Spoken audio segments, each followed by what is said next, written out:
time. We are almost done with Volume 6, Books of Blood. Now, last week, I accidentally ripped a page in this little UK copy. So next week, we will revisit for the final story. This week, we are doing The Last Illusion, and I'm going to read it out of my big hardback copy so it's easier to read. The Last Illusion actually ended up becoming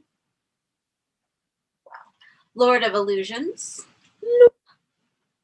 which was Clive Barker, the very last film that Clive Barker actually directed himself.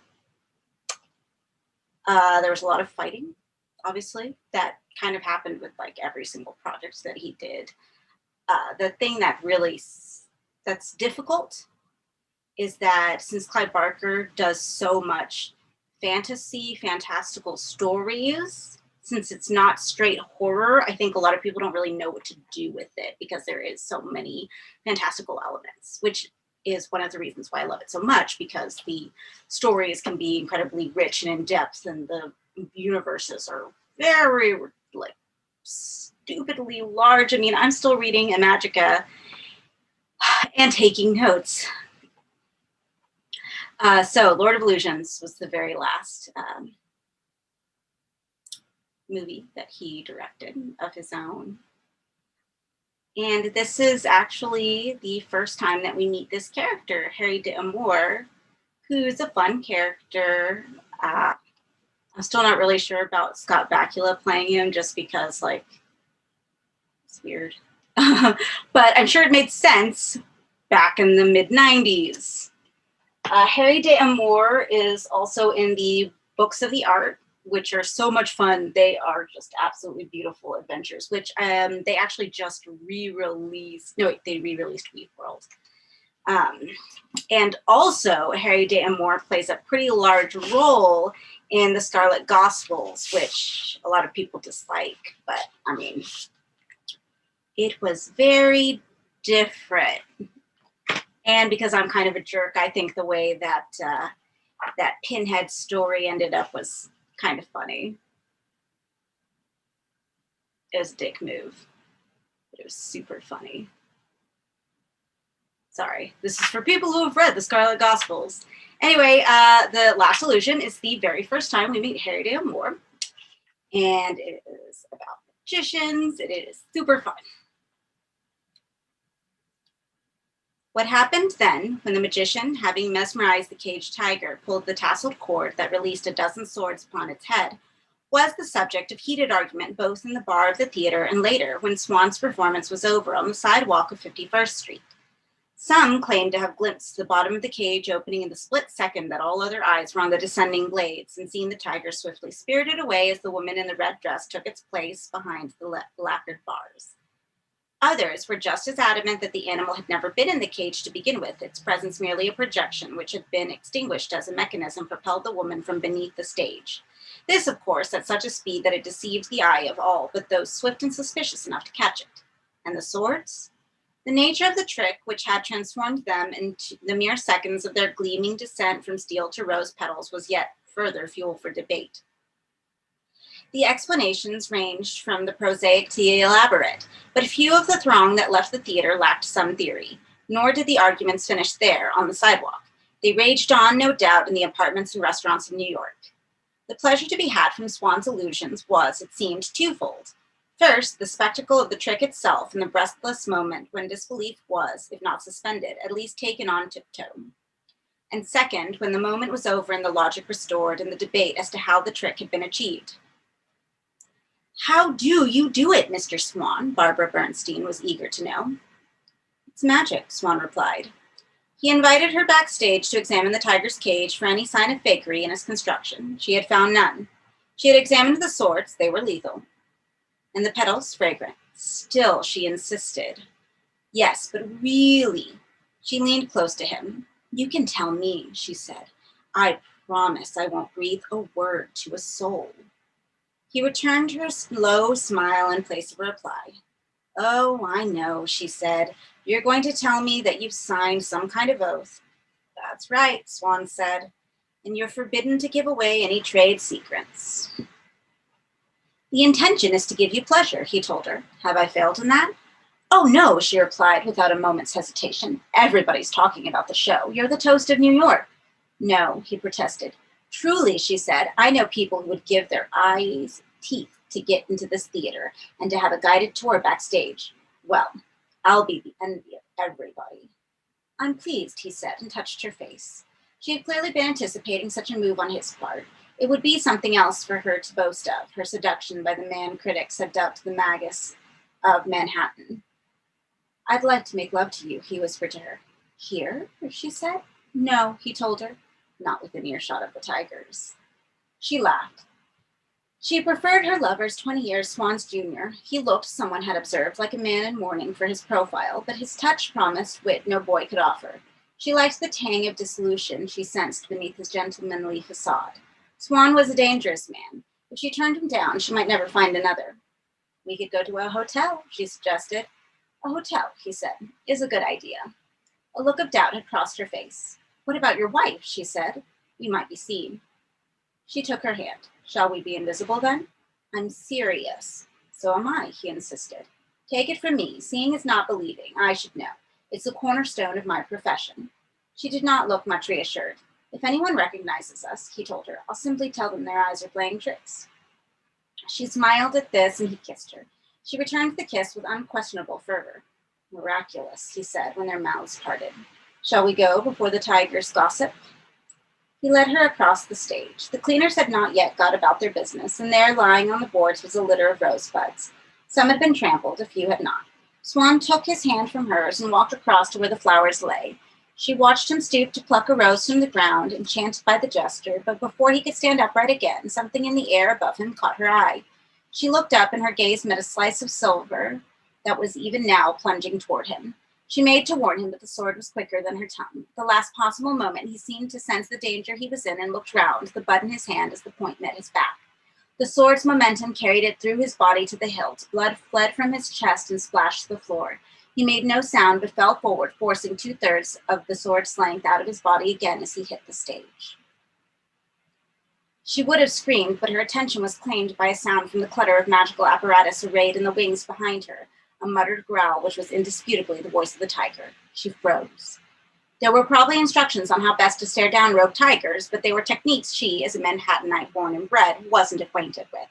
Swan, she said, hoping this yet might be some Baroque illusion staged purely for her benefit. Swan, please get up. But the magician only lay where he had fallen, the pool spreading from beneath him. If this is a joke, she said testily, I'm not amused. When he didn't rise to her remark, she tried a sweeter tactic. Swan, my sweet, I'd like to go now if you don't mind. The growl came again. She didn't want to turn and seek out its source, but equally she didn't want to be sprung from behind. Cautiously, she looked around. The wings were in darkness. The clutter of properties kept her from working out the precise location of the beast. She could hear it still, however, its tread, its growl. Step by step, she retreated toward the apron of the stage. The closed curtains sealed her off from the auditorium, but she hoped she might scramble under them before the tiger reached her. As she backed against the heavy fabric, one of the shadows in the wings forsook its ambiguity and the animal appeared. It was not beautiful as she had thought it was when behind bars. It was vast and lethal and hungry. She went down on her haunches and reached for the hem of the curtain. The fabric was heartily weighted, and she had more difficulty lifting it than she'd expected. But when she managed to slide halfway under the drape, when heads and hands pressed to the board, she sensed the thump of the tiger's advance. An instant later, she felt the splash of its breath on her bare back and screamed as it hooked its talons into her body and hauled her from the side of safety toward its steaming jaws. Even then, she refused to give up her life. She kicked at it and tore out its fur in handfuls and delivered a hail of punches to its snout. But her resistance was negligible in the face of such authority. Her assault, for all its ferocity, did not slow the beast a jot. It ripped open her body with one casual clout. Mercifully, with the first wound, her senses gave up all claim to verisimilitude, and instead to preposterous invitation. It seemed to her that she heard applause from somewhere and the roar of an approving audience, and that in place of the blood that was slightly springing from her body, there came fountains of sparkling light. The agony her nerve endings were suffering didn't touch her at all. Even when the animal had divided her into 3 or 4 parts, her head lay on its side at the edge of the stage and watched as her torso was mauled and her limbs devoured.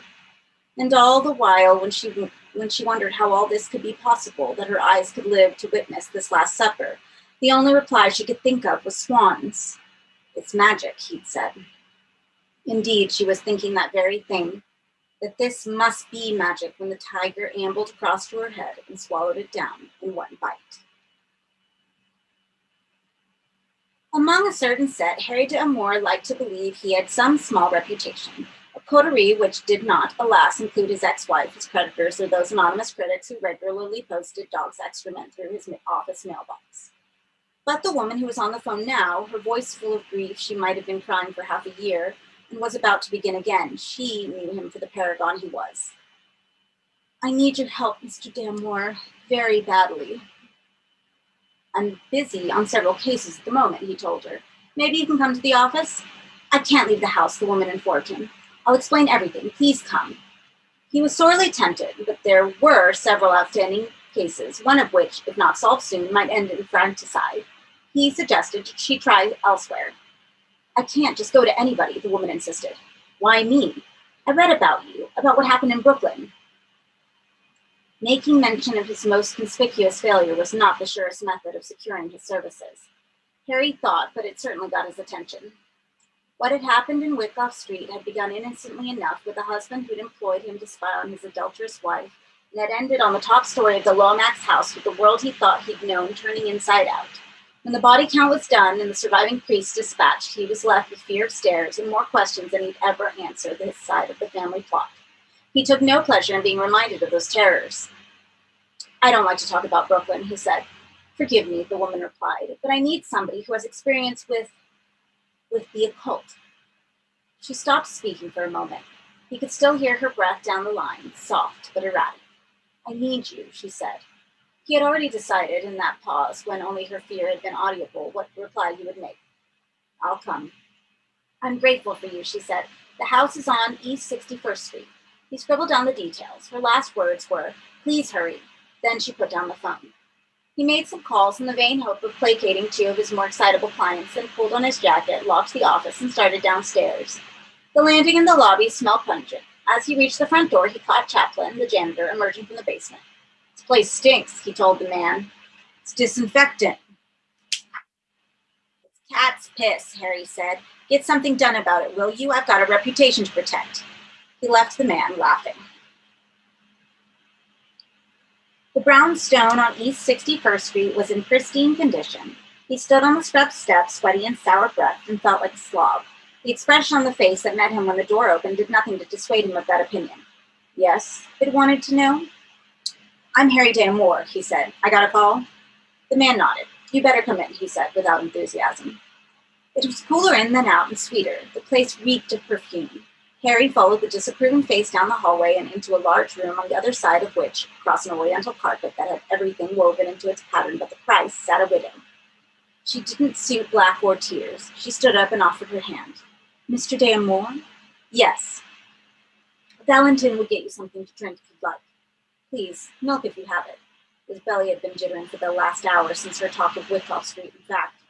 Valentin retired from the room, not taking his beady eyes off Harry until the last possible moment. "Somebody died," said Harry, once the man had gone. "That's right," the widow said, sitting down again. At her invitation, he sat opposite her and among enough cushions to furnish a harem. "My husband." "I'm sorry." "There's no time to be sorry," she said, her every look and gesture betraying her words.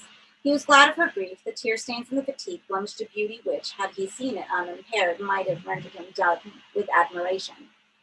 "They say that my husband's death was an accident," she was saying. "I know it wasn't." "May I ask your name?"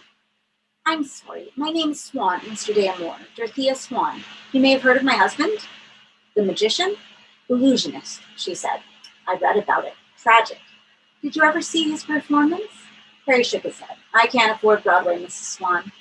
We were only over for 3 months while his show ran. We were going back in September." "Back?" "To Hamburg," she said. "I don't like this city. It's too hot and too cruel." "Don't blame New York," he said. "Can't help itself." "Maybe," she replied, nodding. Perhaps what happened to Swan would have happened anyway, wherever we'd been. People keep telling me it was an accident. It's just, that's all, just an accident. But you don't believe it? Valentin had appeared with a glass of milk. He set it down on the table in front of Harry. As he made to leave, she said, "Valentin, the letter?" He looked at her strangely, almost as though she'd said something obscene. "The letter," she repeated. He exited. "You were saying?" She frowned. "What?" "About it being an accident." "Oh, yes, I lived with Swan 7.5 years, and I got to understand him as well as anybody ever could. I learned to sense when he wanted me around and when he didn't. When he didn't, I'd take myself off somewhere and let him have his privacy. Genius needs privacy, and he was a genius, you know, the greatest illusionist since Houdini." "Is that so?" "I'd like to think sometimes it was kind of a miracle that he let me into his life." Harry wanted to say Swan would have been mad not to have done so, but the comment was inappropriate. She didn't want garnishments. She didn't need them. Didn't need anything, perhaps, her husband alive again. "No, I think I didn't know him at all," she went on. "Didn't understand him. I think maybe it was another trick, another part of his magic." "I called him a magician a while back," Harry said. "You corrected me." "So I did," she said, conceding his point was with an apologetic look. "Forgive me, that was Swan talking. He hated to be called a magician. He said that was a word that had to be kept for miracle workers." "And he was no miracle worker?" "He used to call himself the Great Pretender," she said. The thought made her smile. Valentin had reappeared, his lugubrious features rife with suspicion. He carried an envelope which he clearly had no desire to give up. Dorothea had to cross the carpet and take it from his hands. "Is this wise?" he said. "Yes," she told him. He turned on his heel and made a smart withdrawal. "He's grief-stricken," she said. "Forgive him his behavior. He was with Swan from the beginning of his career. I think he loved my husband as much as I did." She ran her finger down into the envelope and pulled the letter out. The paper was pale yellow and gossamer thin. "A few hours after he died, this letter was delivered here by hand," she said. "It was addressed to him. I opened it. I think you ought to read it." She passed it to him. The hand it was written in was solid and unaffected. "Dorothea," he had written, "if you are reading this, then I am dead. You know how little store I set my dreams and premonitions and such, but for the last few days, strange thoughts have just crept into my head, and I have the suspicion that death is very close to me. If so, so. There's no help for it. Don't waste time trying to puzzle out the whys and the wherefores. They're old news now. Just know that I love you, and I have always loved you in my way. I'm sorry for whatever unhappiness I've caused or am causing now, but it was out of my hands. I have some instructions regarding the disposal of my body. Please adhere to them to the letter. Don't let anybody try to dissuade you out of doing as I ask. I want you to have my body watched night and day until I'm cremated. Don't try and take my remains back to Europe. Have me cremated here as soon as possible, then throw the ashes in the East River. My sweet darling, I'm not afraid. Not of bad dreams, or of what might happen to me in this life, but of what my enemies might try to do once I'm dead. You know how critics can be. They wait until you can't fight them back, then they start the character assassinations. It's too long a business to try and explain all this, so I must simply trust you do as I say. Again, I love you, and I hope you never have to read this letter. Your adoring Swan." "Some farewell note," Harry commented when he'd read it through twice. He folded it up and passed it back to the widow. "I'd like you to stay with him," she said. "Corpse sit, if you will. Just until all the legal formalities are dealt with and I can make arrangements for his cremation. It shouldn't take them long. I've got a lawyer working on it now." Again, why me? She avoided his gaze. "As he says in the letter, he was never superstitious, but I am. I believe in omens, and there was an odd atmosphere about the place in the days before he died, as if we were watched. Do you think he was murdered?" She mused on this, then said, "I don't believe it was an accident. These enemies he talks about. He was a great man, much envied. Professional jealousy, is that a motive for murder?" "Anything can be a motive, can't it?" she said. "People get killed for the color of their eyes, don't they?" Harry was impressed. It had taken him 20 years to learn how arbitrary things were. She spoke as if it was conventional wisdom. "Where's your husband?" he asked her. "Upstairs," she said. "I had the body brought back here where I could look after him. I can't pretend I understand what's going on, but I'm not going to risk ignoring his instructions." Harry nodded. "Swan was my life," she added softly, apropos of nothing and everything. She took him upstairs. The perfume that had met him at the door intensified. The master bedroom had been turned into a chapel of rest, knee-deep in sprays and wreaths of every shape and variety. their mingled scents verged on the hallucinogenic.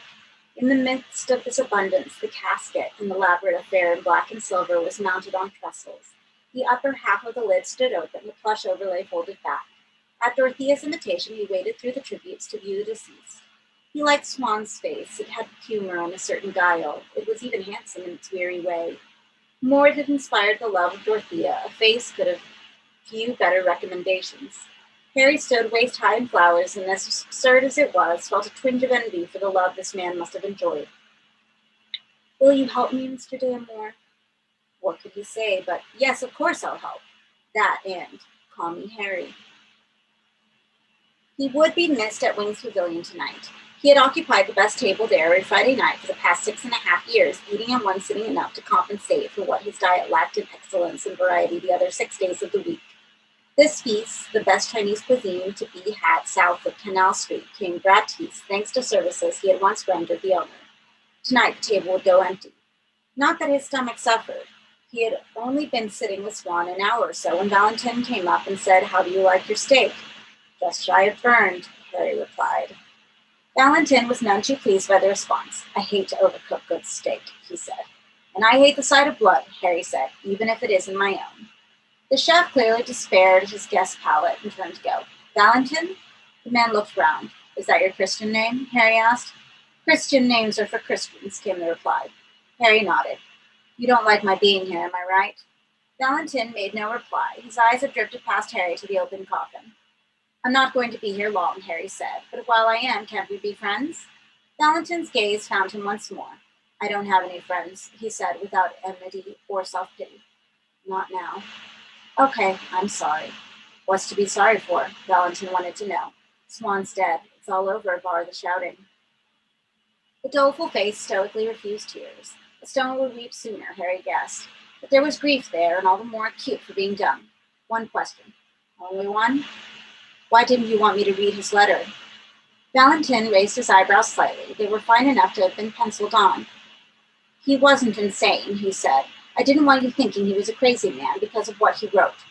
What you read, you keep to yourself. Swan was a legend. I don't want his memory besmirched." "You should write a book," Harry said. "Tell the whole story once and for all. You were with him a long time, I hear." "Oh, yes," said Valentin, "long enough to know better than to tell the truth." So saying, he made an exit, leaving the flowers to wilt and Harry with more puzzles on his hands than he'd begun with.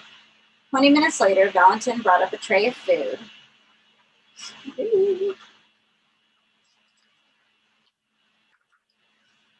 A large salad, bread, wine, and the steak. It was 1 degree short of charcoal. "Just the way I like it," Harry said, and set to guzzling.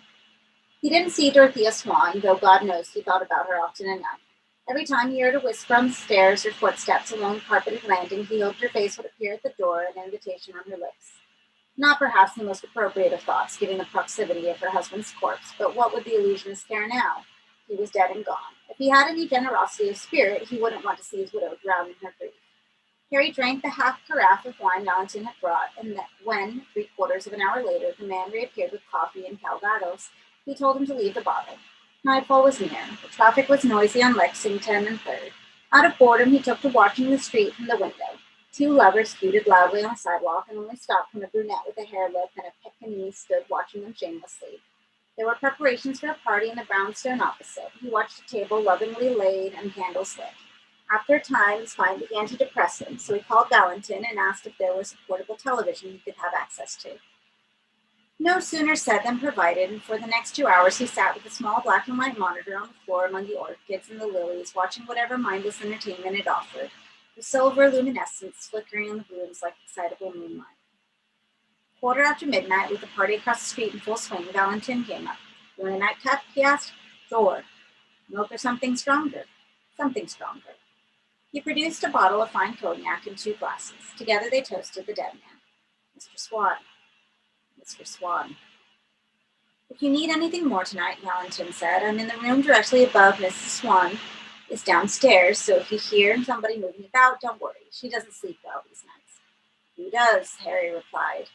Valentin left him to his vigil. Harry heard the man's tread on the stairs and the creaking of the floorboards on the level above. He returned his attention to the television, but he'd lost the thread of the movie he'd been watching. It was a long stretch till dawn. Meanwhile, New York would be having itself a fine Friday night. dancing, biting, fooling around. The picture on the television set began to flicker. He stood up and started to walk across the set, but he never got there. 2 steps from the chair where he'd been sitting, the picture folded up and went out altogether, plunging the room into total darkness. Harry briefly had time to register that no light was finding its way through the windows from the streets. Then the insanity began. Something moved in the blackness. Vague forms rose and fell. It took him a moment to recognize them. The flowers. Invisible hands were tearing up the wreaths and tributes apart and tossing the blossoms up into the air.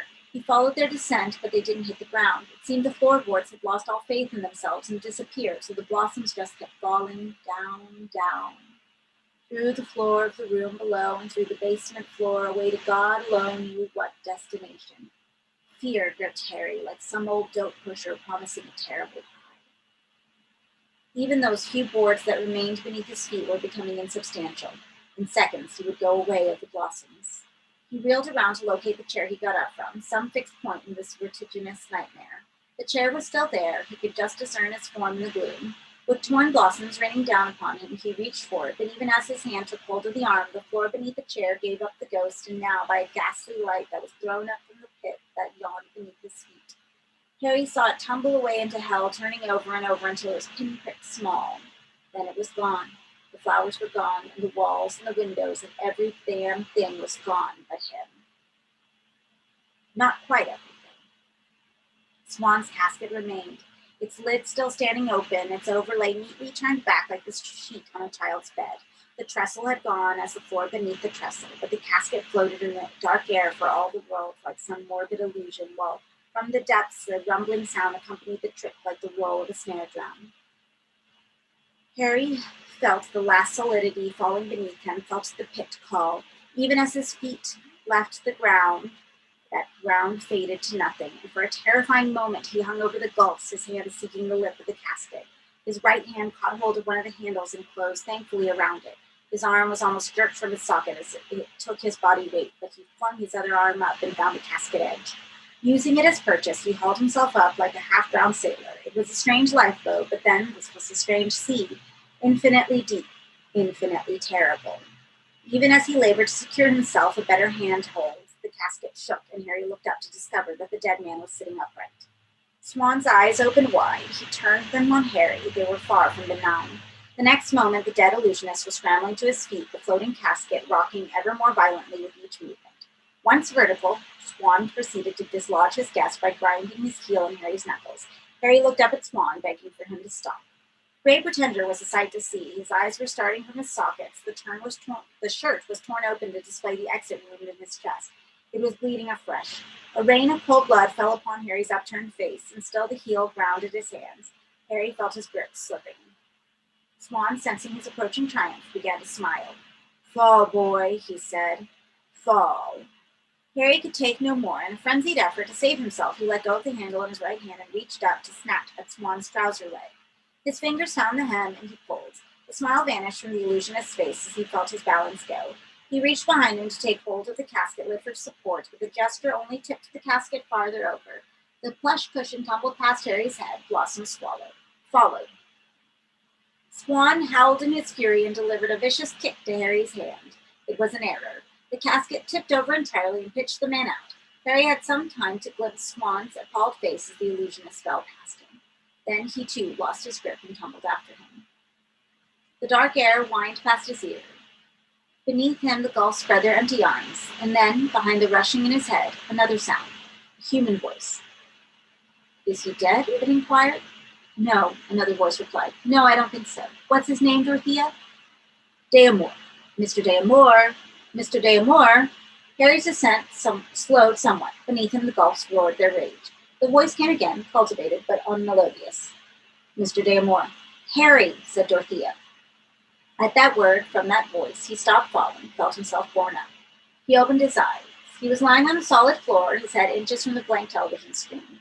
The flowers were all in place around the room, Swan in his casket, and God, if the rumors were to be believed, in his heaven. "I'm alive," he said. He had quite an audience for his resurrection, Dorothea, of course, and 2 strangers. One, the owner of the voice he'd first heard, stood close to the door. His features were unremarkable, except for his brows and lashes, which were pale to the point of invisibility. His female companion stood nearby. She shared with him his distressing banality, stripped bare of any feature that offered a clue to their natures. "Help him up, Angel," the man said, and the woman bent to comply. She was stronger than she looked, readily hauling Harry to his feet. He had vomited in his strange sleep. He felt dirty and ridiculous. "What the hell happened?" he asked. As the woman escorted him to the chair, he sat down. "He tried to poison you," the man said. "Who did?" "Valentin, of course." "Valentin?" "He's gone," Dorothea said. "Just disappeared." She was shaking. "I heard you call out and came in here to find you on the floor. I thought you were going to choke." "It's all right," said the man. "Everything's in order now." "Yes," said Dorothea, clearly reassured by his bland smile. "This is the lawyer I was telling you about, Harry, Mr. Butterfield." Harry wiped his mouth. "Pleased to meet you," he said. "Why don't we all go downstairs?" Butterfield said, "and I can pay Mr. Dearmore what he's due." "It's all right," Harry said. "I never take my fee until the job's done." "But it is done," Butterfield said. "Your services are no longer required here." Harry threw a glance at Dorothea. She was plucking a withered anthurium from an otherwise healthy spray. "I was contracted to stay with the body." "The arrangements for the disposal of Swan's body have been made," Butterfield returned. His courtesy was only just intact. "Isn't that right, Dorothea?" "It's the middle of the night," Harry protested. "You won't get a cremation until tomorrow morning at the earliest." "Thank you for your help," Dorothea said, "but I'm sure everything will be fine now that Mr. Butterfield has arrived. Just fine." Butterfield turned up to his companion. "Why don't you go out and find a cab for Mr. Dearmore?" he said. Then, looking at Harry, "We don't want you walking the streets, do we?" All the way downstairs and in the hallway as Butterfield paid him off, Harry was willing Dorothea to contradict the lawyer and tell him she wanted Harry to stay, but she didn't even offer him a word of farewell as he was ushered out of the house. The $200 he'd been given were, of course, more than adequate recompense for the few hours of idleness he'd spent there, but he would happily have burned all the bills for one sign that Dorothea gave a damn that they were parting. Quite clearly, she did not. In past experience, it would take his bruised ego a full 24 hours to recover from such indifference. He got out of the cab on 3rd around 83rd Street and walked through to a bar in Lexington where he knew he could put half a bottle of bourbon between himself and the dreams he'd had. It was well after 1. The street was deserted except for him and for the echo his footsteps had recently acquired. He turned the corner onto Lexington and waited. A few beats later, Valentin rounded the same corner. Harry took hold of him by his tie. "Not a bad noose," he said, hauling the man off his heels. Valentin made no attempt to free himself. "Thank God you're alive," he said. "No thanks to you," Harry said. "What did you put in the drink?" "Nothing," Valentin insisted. "Why should I?" "So how come I found myself on the floor? How come the bad dreams?" "Butterfield," Valentin said. "Whatever you dreamt, he brought with him, believe me. I panicked as soon as I heard him in the house, I admit it. I know I should have warned you, but I knew if I didn't get out quickly, I wouldn't get out at all." "Are you telling me he would have killed you?" "Not personally, but yes." Harry looked incredulous. "We go way back, him and me." "He's welcome to you," Harry said, letting go of the tie. "I'm too damn tired to take any more of this shit." He turned from Valentin and began to walk away. "Wait," said the other man. "I know I wasn't too sweet with you back at the house, but you've got to understand things are going to get bad for both of us." "I thought you said it was all over, but for the shouting." "I thought it was. I thought we had it all sewn up. Then Butterfield arrived, and I realized how naive I was being. They're not going to let Swan rest in peace. Not now, not ever. We have to save him, Dearmore." Harry stopped walking and studied the man's face. To pass him on the street, he mused, you wouldn't have taken him for a lunatic. "Did Butterfield go upstairs?" Valentin inquired. "Yes, he did. Why?" "Do you remember if he approached the casket?" Harry shook his head. "Good," said Valentin. "Then the defenses are holding, which gives us little time. Swan was a fine tactician, you know, but he could be careless. That was how they caught him. Sheer carelessness. He knew they were coming for him. I told him outright. I said we should cancel the remaining performances and go home. At least he had some sanctuary there." "You think he was murdered?" "Jesus Christ," said Valentin, almost despairing of Harry. "Of course he was murdered. So he's past saving, right? The man's dead." "Dead, yes. Past saving? No." "Do you talk gibberish to everyone?" Valentin put his hand on Harry's shoulder. "Oh, no," he said with unfeigned sincerity. "I don't trust anyone the way I trust you."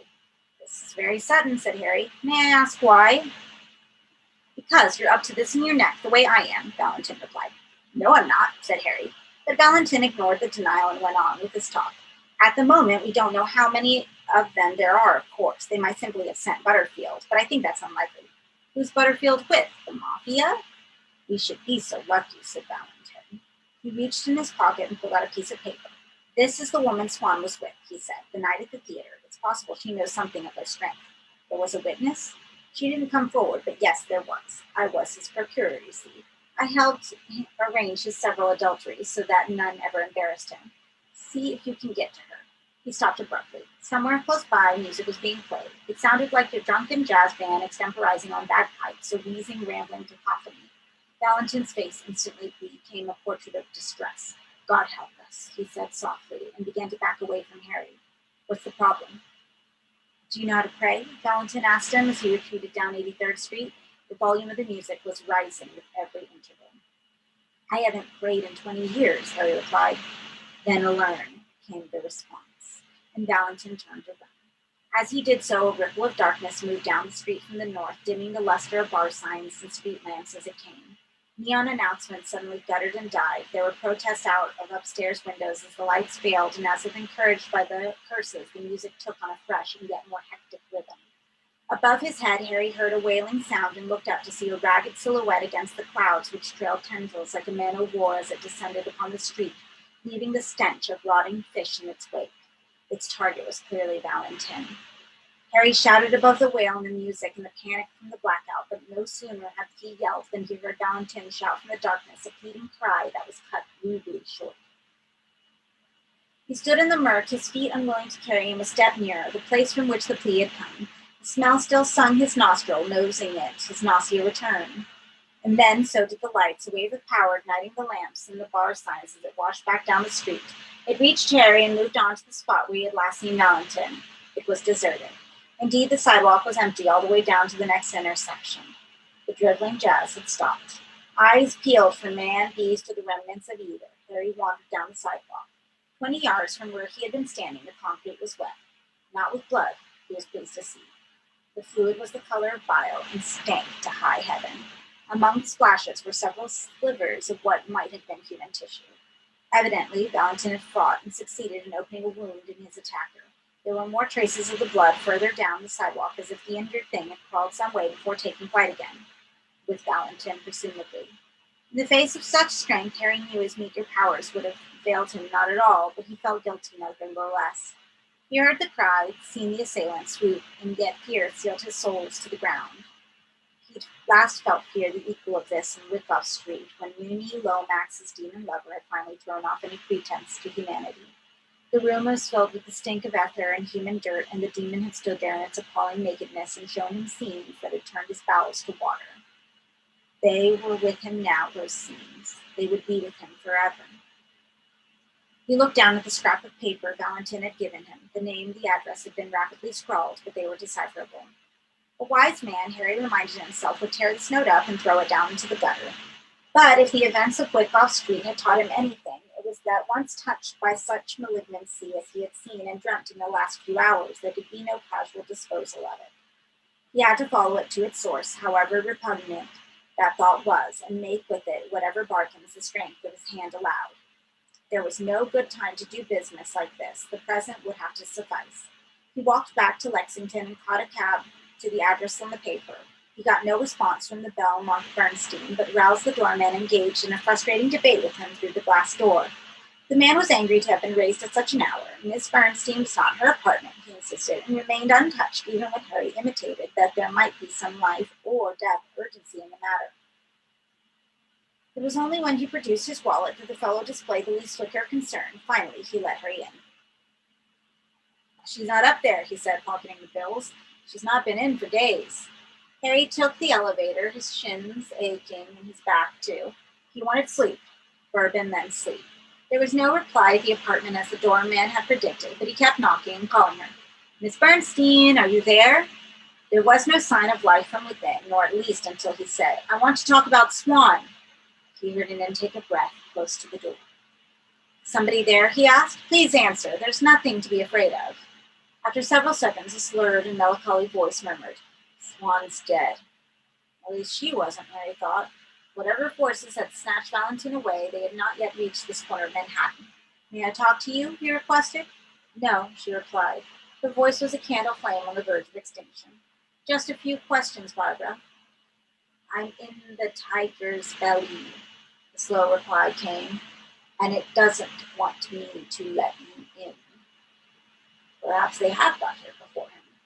Can't you reach the door? He coaxed her. It's not so far. But it's eaten me, she said. Try, Barbara. The tiger won't mind. Reach. There was silence from the other side of the door, and then a shuffling sound. Was she doing as he had requested? It seemed so. He heard her fingers fumbling with the catch. That's it, he encouraged her. Can you turn it? Try to turn it. At the last instant, he thought, suppose she's telling the truth. There is a tiger in there with her. It was too late for retreat. The door was opening. There was no animal in the hallway, just a woman and smell of dirt. She had clearly neither washed nor changed her clothes since fleeing the theater. The evening gown she wore was soiled and torn. Her skin was gray with grime. He stepped into the apartment. She moved down the hallway away from him, desperate to avoid his touch. It's all right, he said. There's no tiger here. Her wide eyes were almost empty. What presence roved there was lost to sanity. Oh, there is, she said. I'm in the tiger. I'm in it forever. As he had neither the time nor the skill required to dissuade her from this madness, he decided it was wiser to go with it. How did you get in there? He asked her. Into the tiger. Was it when you were with Swan? She nodded. You remember that, do you? Oh, yes. What do you remember? There was a sword. It fell. He was picking up. She stopped and frowned. Picking up what? She seemed suddenly more distracted than ever. How can you hear me? She wondered. When I'm in the tiger, are you in the tiger too? Maybe I am, he said, not wanting to analyze the metaphor too closely. We're here forever, you know, she informed him. We'll never be let out. Who told you that? She didn't reply, but cocked her head a little. Can you hear? She said. Hear? She took another step back down the hallway. Harry listened, but he could hear nothing. The growing agitation on Barbara's face was sufficient to send him back to the front door and open it, however. The elevator was in operation. He could hear its soft hum across the landing. Worse, the lights in the hallway and on the stairs were deteriorating, the bulbs losing power with every foot the elevator ascended. He turned back into the apartment and went to take hold of Barbara's wrist. She made no protest. Her eyes were fixed on the doorway through which she seemed to know where judgment would come. We'll take the stairs, he told her, and led her out into the landing.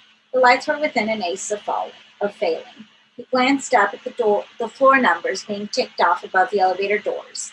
Was this the top floor they were on, or just one shy of it? He couldn't remember. There was no time to think before the lights went out entirely.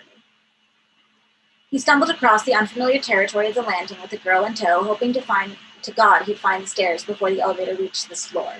Barbara wanted to loiter, but he bullied her to pick up her pace. As his foot found the top stair, the elevator finished its ascent. The doors hissed open, and a cold fluorescence washed the landing. He couldn't see its source, nor did he wish to, but its effect was to reveal the naked eye every stain and blemish, every sign of decay and creeping rot that the paintwork sought to camouflage. The show stole Harry's attention for a moment only, then he took a firmer hold of the woman's hand, and they began their descent. Barbara was not interested in escape, however, but in events in the landing. Thus occupied, she tripped and fell heavily against Harry. The two would have toppled if he hadn't caught hold of the banister. Angered, he turned to her. They were out of sight on the landing. The light crept down the stairs and washed over Barbara's face. Beneath its uncharitable scrutiny, Harry saw decay busy on her, saw rot in her teeth and the death of her skin and hair and nails. No doubt he would have appeared much the same to her, were she to have looked, but she was still staring back over her shoulder and up the stairs. The light source was on the move. Voices accompanied it. The door's open, a woman said. What are you waiting for? A voice replied. It was Butterfield. Harry held both breath and wrist as the light source moved again toward the door, presumably, and then was partially eclipsed as it disappeared into the apartment. We have to be quick, he told Barbara. She went with him down 3 or 4 steps, and then, without warning, her hand leapt for his face, nails opening his cheek. He let go of her hand to protect himself, and in that instant she was away, back up the stairs. He cursed and stumbled in pursuit of her, but her former sluggishness had lifted. She was startlingly nimble. By the dregs of light from the landing, he watched her reach the top of the stairs and disappear from sight. Here I am, she called as she went. He stood immobile in the stairway, unable to decide whether to go or stay, and so unable to move at all. Ever since Wyckoff Street, he hated stairs. Momentarily, the light from above flared up, throwing the shadows of the banisters across him. Then it died again. He put his hand to his face. She had raised wheels, but there was little blood. What could he hope from her if he went to her aid? Only more the same. She was a lost cause. Even as he despaired of her, he heard a sound from round the corner at the head of the stairs. A soft sound that might have been either a footstep or a sigh. Had she escaped their influence after all? Or perhaps not even reached the apartment door, but thought better of it and about turned. Even as he was weighing at the odds, he heard her say, "Help me." The voice was a ghost of a ghost, but it was indisputably hers, and she was in terror. He reached for his 38, started up the stairs again. Even before he had turned the corner, he felt the nape of his neck itch as his hackles rose. She was there, but so was the tiger. It stood on the landing, mere feet from Harry, its body humming with latent power. Its eyes were molten, its open maw impossibly large. And there already in its vast throat was Barbara. He met her eyes out of the tiger's mouth and saw a flicker of comprehension in them that was worse than any madness. Then the beast threw its head back and forth to settle its prey in its gut. She had been swallowed whole, apparently. There was no blood on the lid, nor about the tiger's muzzle, only the appalling sight of the girl's face disappearing down the tunnel of the animal's throat. She loosed a final cry from the belly of the thing, and as it rose, it seemed to Harry that the beast attempted a grin. Its face crinkled up grotesquely, the eyes narrowing like those of a laughing Buddha, and the lips peeling back to expose a sickle of brilliant teeth. Behind the display, the cry was finally hushed. In that instant, the tiger leaped. Harry fired into its devouring bulk, and its shot met its flesh, the leer and the maw, and the whole striped mass of it unwove in a single beat. Suddenly it was gone, and there was only a drizzle of pastel confetti spiraling down around him. The shot had aroused interest. There were raised voices in one or two of the apartments, and the light that accompanied Butterfield from the elevator was brightening through the open door of the Bernstein residence.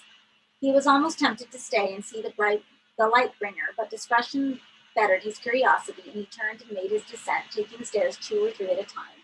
The confetti tumbled after him as it had a life of its own. Barbara's life, perhaps, transformed into paper pieces and tossed away. He reached the lobby breathless. The doorman was standing there, staring up the stairs vacantly. "Somebody get shot?" he inquired. "No," said Harry, beaten. As he headed for the door, he heard the elevator start to hum as it descended. Perhaps merely a tenant coming down for a pre-dawn stroll. Perhaps not. He left the doorman as he found him, sullen and confused, and made his escape into the street, putting 2 block lengths between him and the apartment building before he stopped running.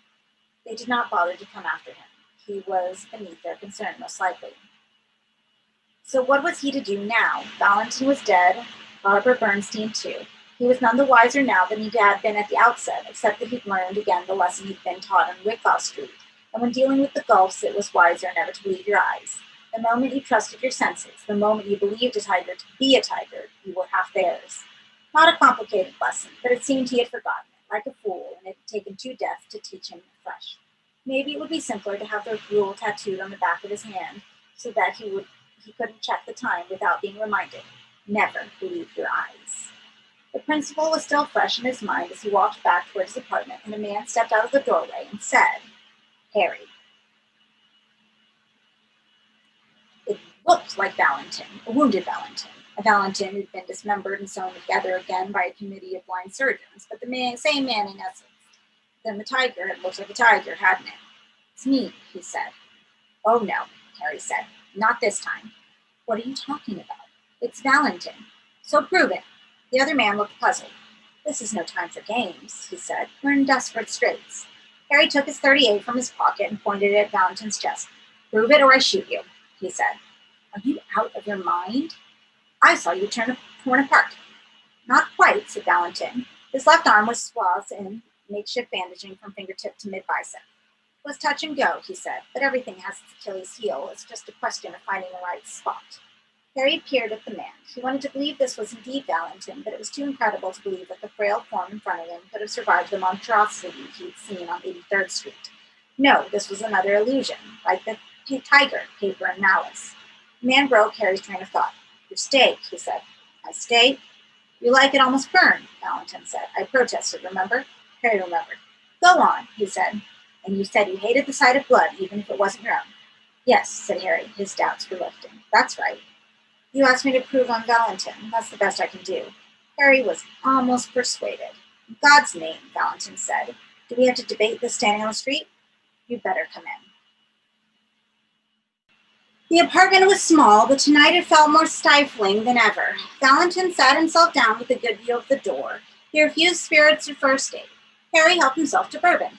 He was on his third shot when Valentin finally said, "We have to go back to the house, Harry." "What?" "We have to claim Swan's body before Butterfield." "I did my best already. It's not my business anymore." "So you leave Swan to the pit?" Valentin said. "She doesn't care. Why should I?" "You mean Dorothea? She doesn't know what Swan was involved with. That's why she's so trusting. She has suspicions, maybe, but insofar as it is impossible to be guiltless in all of this, she is." He paused to adjust the position of his injured arm. "She was a prostitute, you know? I don't suppose she told you that. Swan once said to me he married her because only prostitutes know the value of love." Harry let his apparent paradox go. "Why did she stay with him?" he asked. "He wasn't exactly faithful, was he?" "She loved him," Valentin replied. "It's not unheard of." "And you?" "Oh, I loved him too, in spite of his stupidities. That's why we have to help him. If Butterfield and his associates get their hands on Swan's mortal remains, there'll be all hell to pay." "I know. I got a glimpse of the Bernstein place." "What did you see?" "Something and nothing," said Harry. "A tiger, I thought, only it wasn't." "The old paraphernalia," Valentin commented. "And there was something else with Butterfield, something that can shed light. I didn't see what." "The castrato," Valentin muttered to himself, clearly discomfited. "We'll have to be careful." He stood up, the movement causing him to wince. "I think we should be on our way, Harry." "Are you paying me for this?" Harry inquired. "Or am I doing it all for love?" "You're doing it because of what happened at Wyckoff Street," came the soft-spoken reply. "Because you lost poor Mimi Lomax to the Gulfs, and you don't want to lose Swan. That is, if you've not already done so." They caught a cab on Madison Avenue and headed back uptown to 61st Street, keeping their silence as they rode.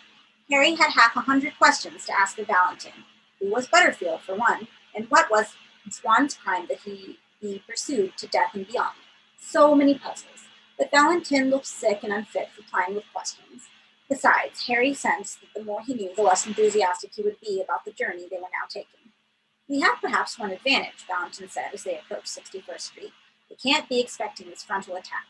Butterfield presumes I'm dead and probably thinks you're hiding your head in mortal terror. I'm working on it." "You're not in danger," Valentin replied. "At least not the way Swan is. If they were to take you apart limb by limb, it would be nothing besides the torments they have waiting for the magician." "Illusionist," Harry corrected him, but Valentin shook his head. Magician he was. Magician he will always be. The driver interrupted before Harry could quote Dorothea on the subject. "What number you guys want?" he said. "Just drop us here on the right," Valentin instructed him, "and wait for us. Understand?"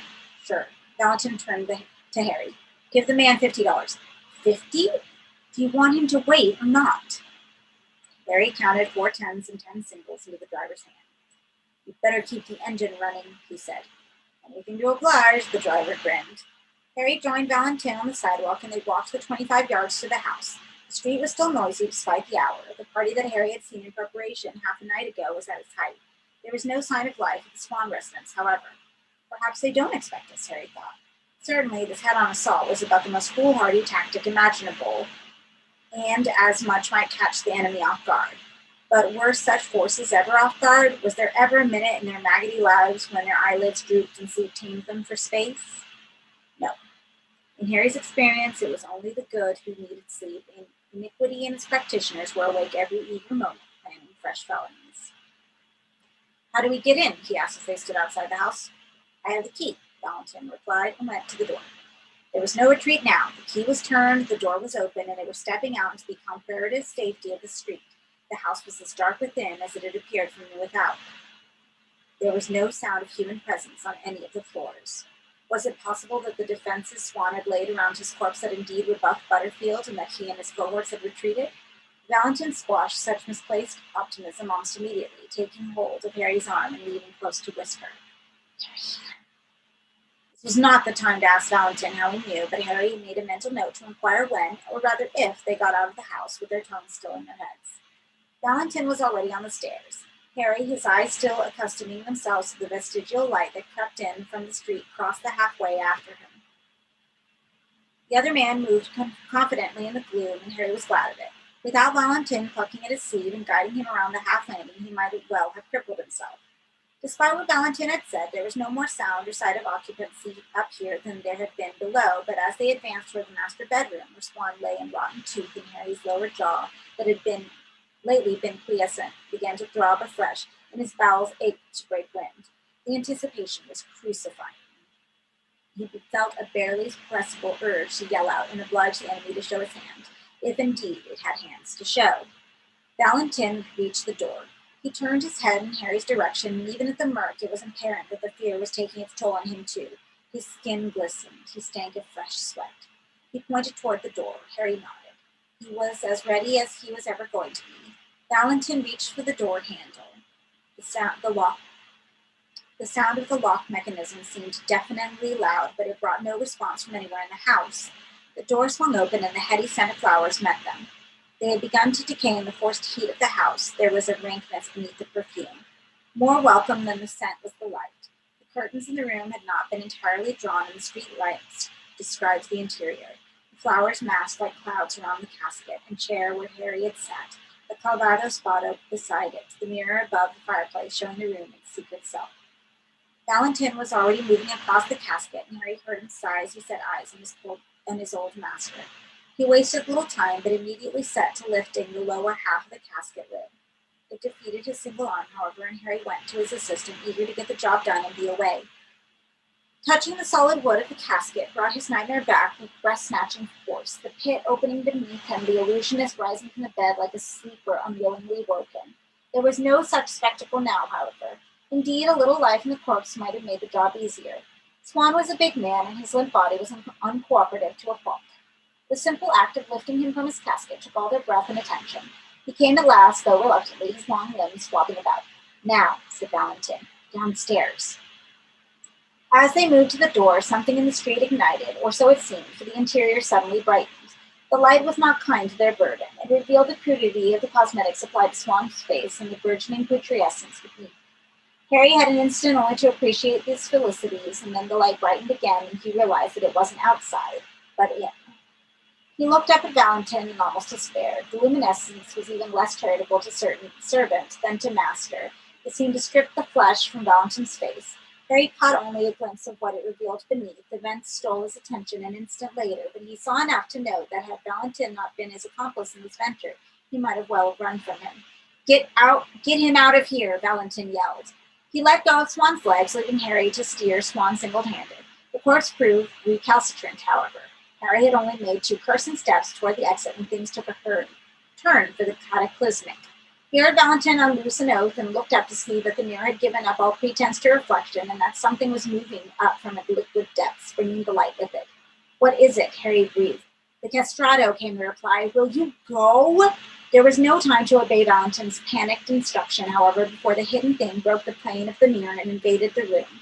Harry had been wrong. It did not carry the light with it as it came. It was the light, or rather some holocaust blazed in its bowels, the glare of which escaped through the creature's body by whatever route it could.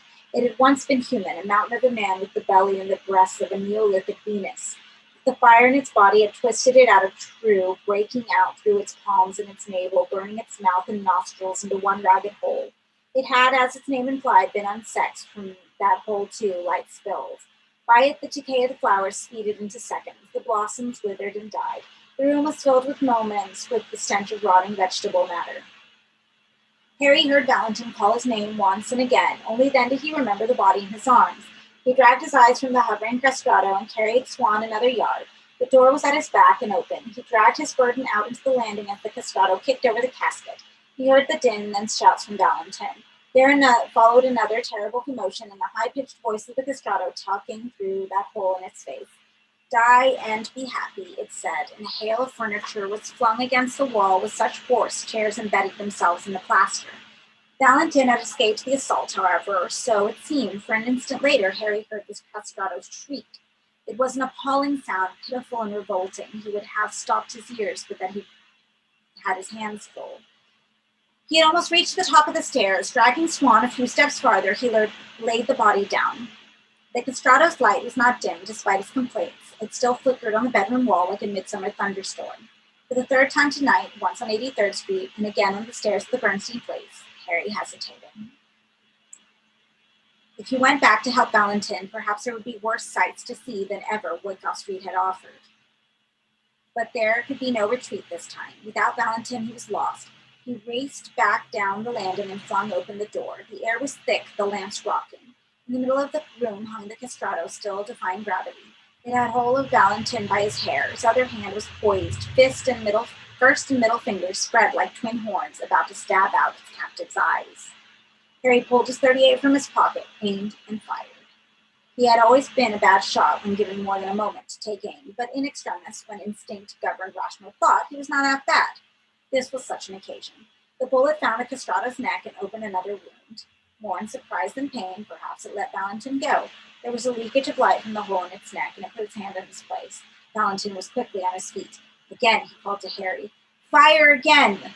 Harry obeyed the instruction. His second bullet pierced the creature's chest, its third its belly.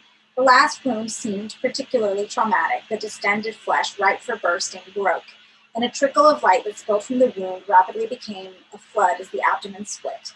Again the castrato howled, this time in panic, and lost all control of its flight.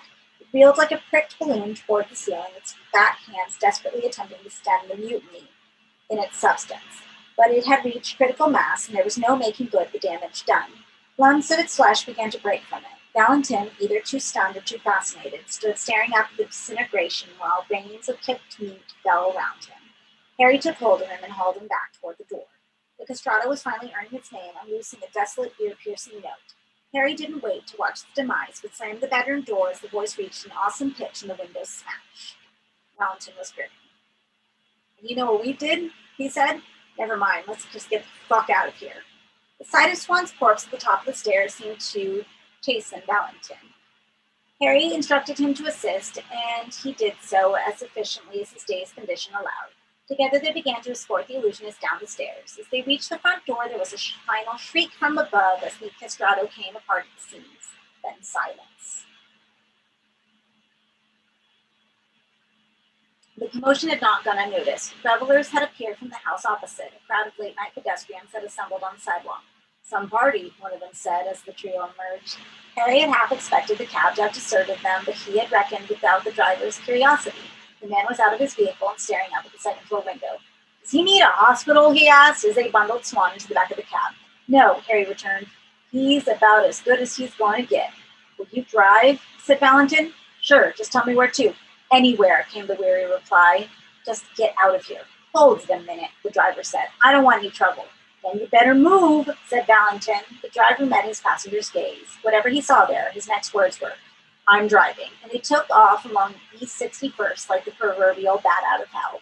"We did it, Harry," Valentin said when they'd been traveling for a few minutes. "We got him back." "And that thing? Tell me about it." "The castrato? What's to tell? Butterfield must have left it as a watchdog until he could bring in a technician to decode Swan's defense mechanisms. We were lucky. It was in need of milking. That makes them unstable." "How do you know so much about all this?" "It's a long story," said Valentin, "and not for a cab ride." "So what now? We can't drive around in circles all night." Valentin looked across the body that sat between them, prey to every whim of the cab's suspicions, and rode Mender's craft. Gently he put Swan's hands in his lap. "You're right, of course," he said. "We have to make arrangements for the cremation as swiftly as possible." The cab bounced across a pothole. Valentin's face tightened. "Are you in pain?" Harry asked him. "I've been worse." "We could go back to my apartment and rest there." Valentin shook his head. "Not very clever," he said. "It's the first place they'll look. My office, then. The second place.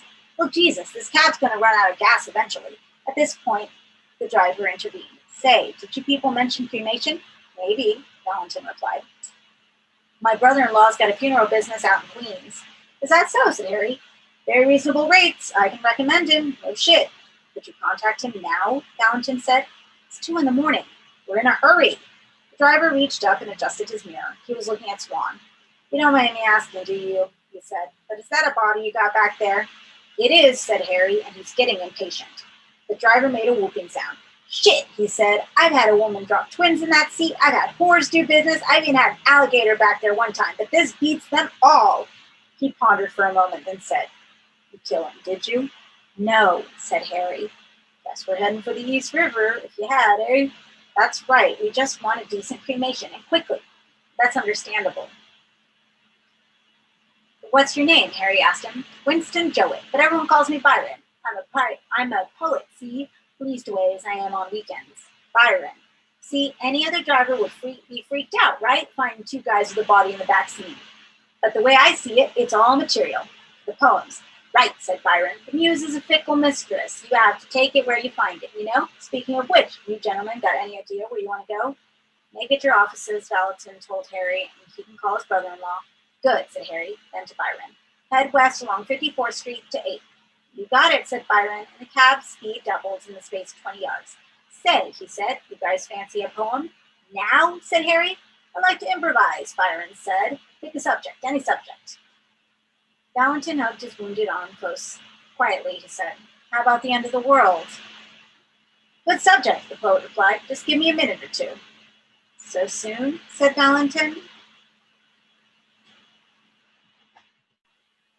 They took a circuitous route to the office while Byron Jowett tried a selection of rhymes for Apocalypse.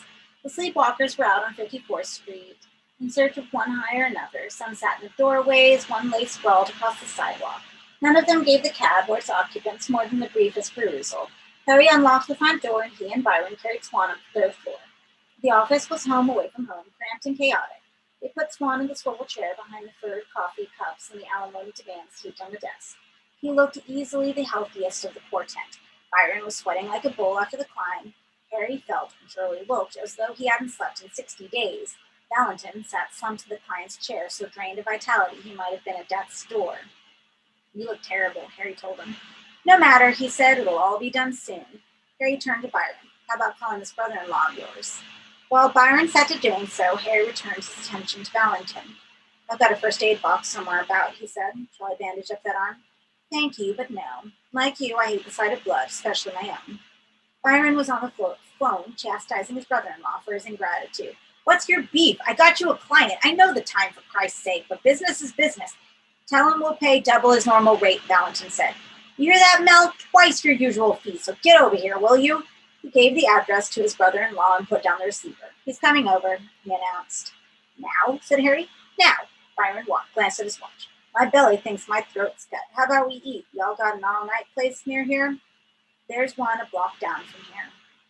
You want food? Byron asked Valentin. I don't think so, he said. He was looking worse by the moment. Okay, Byron said to Harry. Just you and me, then. You got 10 I could borrow? Harry gave him the bill, the keys to the front door, and an order for donuts and coffee, and Byron went on his way. Only when he'd gone did Harry wish he convinced the poet to stave off his hunger pains a while. The office was distressingly quiet without him. Swan in residence behind a desk, Valentin succumbing to sleep on the other chair.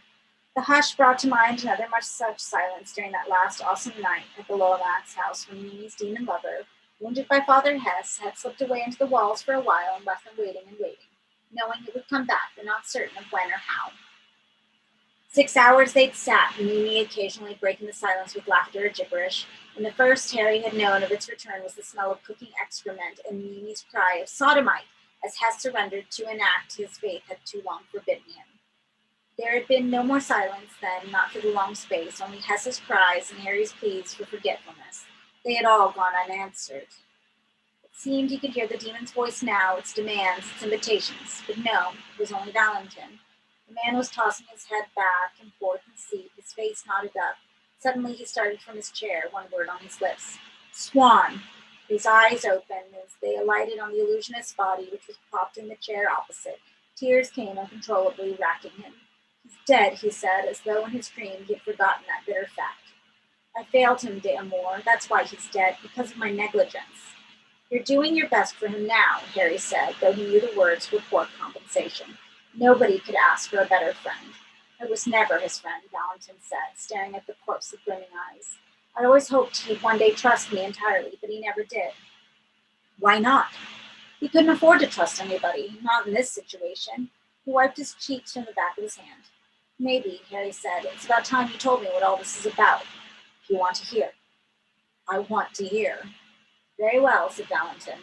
32 years ago, Swan made a bargain with the Gulfs. He agreed to be an ambassador for them if they in return gave him magic. Magic? The ability to perform miracles, to transform matter, to bewitch souls, even to drive out God. That's a miracle? It's more difficult than you think, Valentin replied. So Swan was a genuine magician. Indeed he was. Then why didn't he use his powers? He did, Valentin replied. He used them every night at every performance. Harry was baffled. I don't follow. Nothing the Prince of Lies offers to humankind is of the least value, Valentin said, or it wouldn't be offered. Swan didn't know that when he first made his covenant, but he soon learned. Miracles are useless. Magic is a distraction from the real concerns. It's rhetoric, melodrama. So what exactly are the real concerns? You should know better than I, Valentin replied. Fellowship, maybe? Curiosity? Certainly it matters not in the least if water can be made into wine, or Lazarus to live another year. Harry saw the wisdom of this, but not how it had brought the magician to Broadway. As it was, he didn't need to ask. Valentin had taken up the story afresh. His tears had cleared with the telling, some trace of animation had crept back into his features. It didn't take Swan long to realize he'd sold his soul for a mess of pottage, she explained, and when he did so, he was inconsolable, at least for a while. Then he began to contrive a revenge. How? By taking Hell's name in vain, by using the magic which it boasted of as trivial entertainment, degrading the power of the gulfs by passing off their wonder-working as mere illusion. It was, you see, an act of heroic perversity. Every time a trick of Swan's was explained away as sleight of hand, the gulfs squirmed. Why didn't they kill him? Harry said. Oh, they tried, many times. But he had allies, agents in their camp who warned him of their plots against him. He escaped their retribution for years that way. Until now, Valentin sighed. He was careless, and so was I. Now he's dead, and the gulfs are itching for him. I see.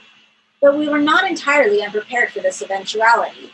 He had made his apologies to heaven, and I dare to hope he's been forgiven his trespasses. Pray that he has. There's more than his salvation at stake tonight.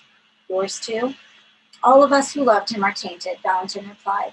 But if we can destroy his physical remains before the gulfs claim them, we may yet avoid the consequences of his covenant. Why did you wait so long? Why didn't you just cremate him the day he died? Their lawyers are not fools. The covenant specifically prescribes a period of lying in state. If we had attempted to ignore that clause, his soul would have been forfeited automatically. So when is this period up? 3 hours ago at midnight, Valentin replied. That's why they're so desperate, you see, and so dangerous.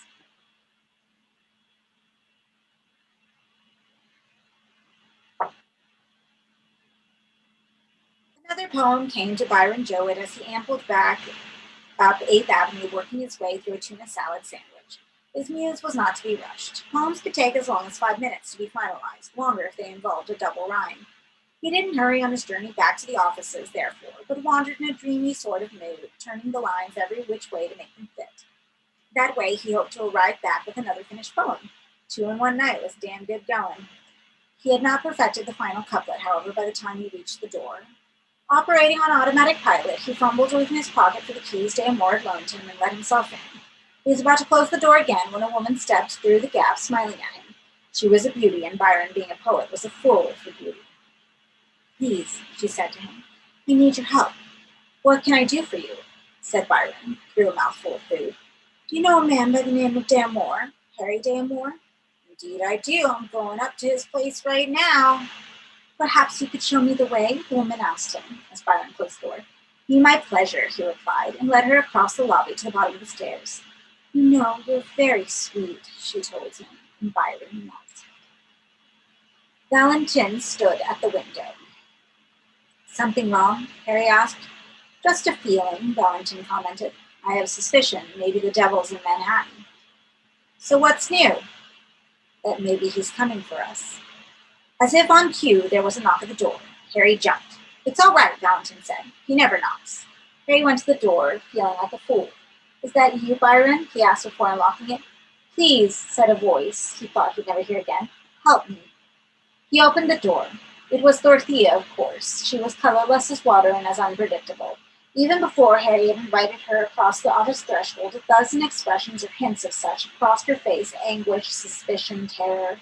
And now, as her eyes alighted upon the body of her beloved Swan, relief and gratitude. You do have him, she said, stepping into the office. Harry closed the door. There was a chill up from the stairs. Thank God, thank God. She took Harry's face in her hands and kissed him lightly on the lips. Only then did she notice Valentin. She dropped her hands. What's he doing here? She asked. He's with me, with us. She looked doubtful. No, she said. We can trust him. I said no. Get him out, Harry. There was a cold fury in her. She shook with it. Get him out. Valentin stared at her glassy-eyed. The lady doth protest too much, he murmured. Dorothea put her fingers to her lips as if to stifle any further outburst. I'm sorry, she said, turning back to Harry. You must be told what this man is capable of. Without him, your husband could still be at the house, Mrs. Swan, Harry pointed out. He's the one you should be grateful to, not me. At this, Dorothea's expression softened, through bafflement to new gentility. Oh, she said. Now she looked back at Valentin. I'm sorry. When you ran from the house, I assumed some complicity. With whom? Valentin inquired. She made a tiny shake of her head, then said, Your arm, are you hurt? A minor injury, he returned. I've already tried to get it rebandaged, Harry said, but the bastard's too stubborn. Stubborn I am, Valentin replied, without inflection. But we'll be finished here soon, said Harry. Valentin broke in. Don't tell her anything, he snapped. I'm just going to explain about the brother-in-law, Harry said. The brother-in-law? Dorothea said, sitting down. The sigh of her legs crossing was the most enchanting sound Harry had heard in 24 hours. Oh, please tell me about the brother-in-law. Before Harry could open his mouth to speak, Valentin said, It's not her, Harry. The words, spoken without a trace of drama, took a few seconds to make sense. Even when they did, their lunacy was self-evident. Here she was in the flesh, perfect in every detail. What are you talking about? Harry said. How much more plainly can I say it? Valentin replied. It's not her. It's a trick, an illusion. They know where we are, and they sent this up to spy on our defenses. Harry would have laughed, but these accusations were bringing tears to Dorothea's eyes. Stop it, he told Valentin. No, Harry, you think for a moment. All the traps they've laid, all the beasts they've mustered. You suppose she could have escaped that? He moved away from the window toward Dorothea. Where's Butterfield? He spat. Down the hall, waiting for your signal? Shut up, said Harry. He's scared to come up here himself, isn't he? Valentin went on. Scared of Swan, scared of us, probably after what we did to his gelding. Dorothea looked at Harry. Make him stop, she said. Harry halted Valentin's advance with a hand on his bony chest. You heard the lady, he said. That's no lady, Valentin replied, his eyes blazing. I don't know what it is, but it's no lady. Dorothea stood up. I came here because I hoped I'd be safe, she said. You are safe, Harry said. Not with him around, I'm not, she replied, looking back at Valentin. I think I'd be wiser going. Harry touched her arm. No, he told her. Mr. de Amour, she said sweetly. You've already earned your fee 10 times over. Now I think it's time I took responsibility for my husband. Harry scanned that mercurial face. There wasn't a trace of deception in it. I have a car downstairs, she said. I wonder, could you carry him downstairs for me? Harry heard a noise like a cornered dog behind him and turned to see Valentin standing beside Swan's corpse. He had picked up the heavy-duty cigarette lighter from the desk and was flicking it. Sparks came, but no flame. What the hell are you doing? Harry demanded. Valentin didn't look at the speaker, but at Dorothea. She knows, he said. He got the knack of the lighter. The flame flared up. Dorothea made a small desperate sound. Please don't, she said. We'll all burn with him if necessary, Valentin said. He's insane. Dorothea's tears had suddenly gone. She's right, Harry told Valentin. You're acting like a madman. And you're a fool to fall for a few tears, came the reply. Can't you see that if she takes him, we've lost everything we fought for? Don't listen, she murmured. You know me, Harry. You trust me. What's under that face of yours? Valentin said. What are you? A coprolite? Homunculus? The names meant nothing to Harry. All he knew was the proximity of the woman at his side, her hand laid upon his arm. And what about you? She said to Valentin, then more softly. Why don't you show us your wound? She forsook the shelter of Harry's side and crossed to the desk. The lighter flame guttered at her approach. Go on, she said, her voice no louder than a breath. I dare you. She glanced round at Harry. Ask him, de Amour, she said. Ask him to show you what he's got hidden under the bandages. What's she talking about? Harry asked. The glimmer of trepidation in Valentin's eyes was enough to convince Harry there was merit in Dorothea's request. Explain, he said. Valentin didn't get the chance, however. Distracted by Harry's demand, he was easy prey when Dorothea reached across the desk and knocked the lighter from his hand. He bent to retrieve it, but she seized on the ad hoc bundle of bandaging and pulled. It tore and fell away.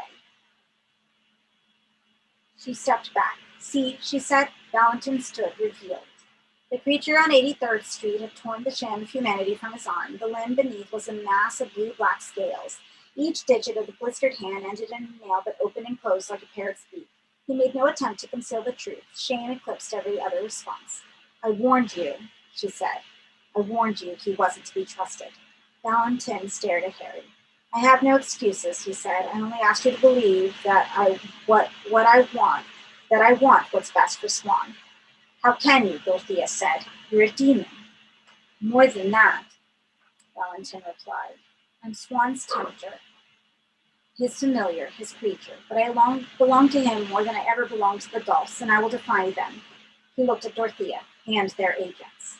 She turned to Harry. You have a gun, she said. Shoot the filth. He mustn't suffer a thing like that to live. Harry looked at the pustulant arm, at the cracking fingernails. What further repugnance was there in weight behind the flesh facade?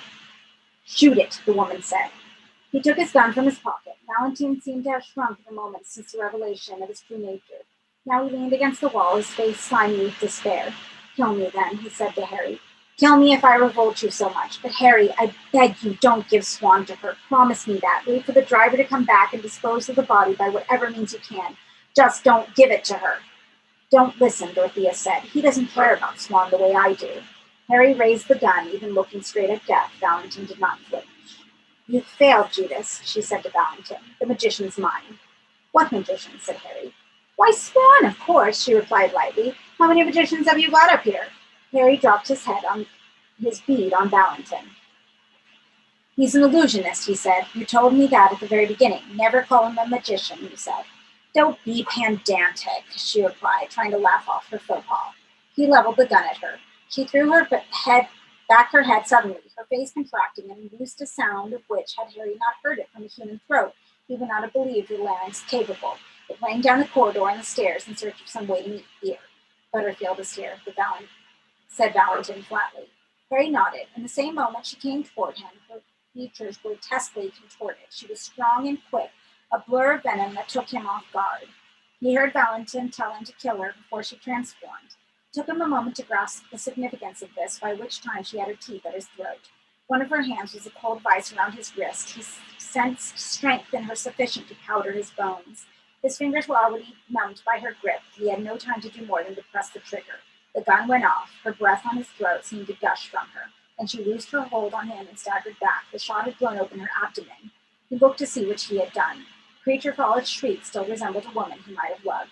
Good, said Valentin, as the blood hit the floor in gouts. Now it must show itself.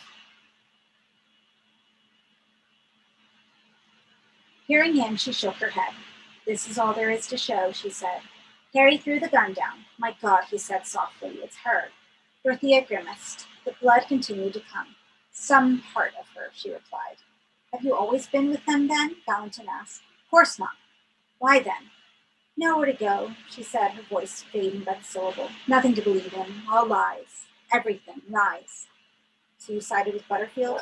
Better hell, she said, than a false heaven. Who taught you that? Harry murmured.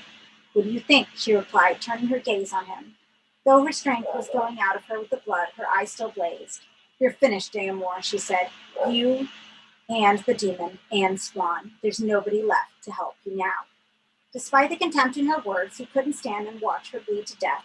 Ignoring Valentin's imperative that he keep clear, he went across to her. As he stepped within range, she lashed out at him with astonishing force.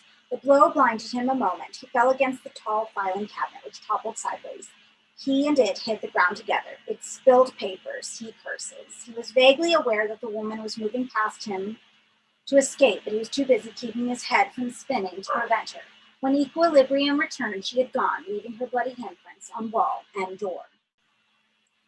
Chaplin, the janitor, was protective of his territory. The basement of the building was a private domain in which he sorted through office trash and fed his beloved furnace and read aloud his favorite passages from the good book, all without fear of interruption. His bowels, which were far from healthy, allowed him little slumber. A couple of hours a night, no more, which he supplemented with dozing through the day. It was not so bad. He had the seclusion of the basement to retire to whenever life upstairs became too demanding, and the forced heat would sometimes bring strange waking dreams. Was this such a dream, this insipid fellow in this fine suit? If not, how had he gained access to the basement when the door was locked and bolted?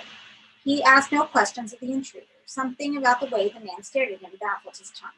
Chaplain, the fellow said, his thin lips barely moving, I'd like you to open the furnace. In other circumstances, he might have well picked up his shovel and clouted the stranger across the head. The furnace was his baby. He knew, as no one else knew, its quirks and occasional petulance. He loved, as no one else loved, the roar it gave when it was content. He did not take kindly to the proprietorial tone the man used, but he'd lost the will to resist. He picked up a rag and opened the peeling door, offering its hot heat to this man as Lot had offered his daughters to the stranger in Sodom. Butterfield smiled at the smell of heat from the furnace. From 3 floors above, he heard the woman crying out for help, and then, a few moments later, a shot. She had failed. He had thought she would.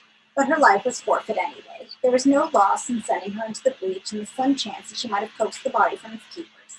It would have saved the inconvenience of a full-scale attack, but no matter. To have Swan's soul was worth any effort. He had defiled the good name of the Prince of Lies. For that he would suffer as no other miscreant magician ever had. Besides Swan's punishment, Faust would be an inconvenience, and Napoleon's a pleasure cruise.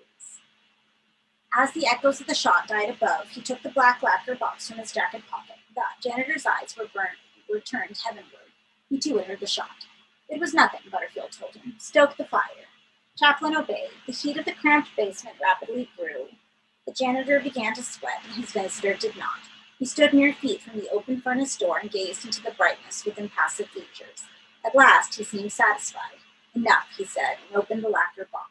Chaplin thought he glimpsed movement at the box as though it were full of the lid with maggots, but before he had a chance to look more closely, both the box and contents were pitched into the flames.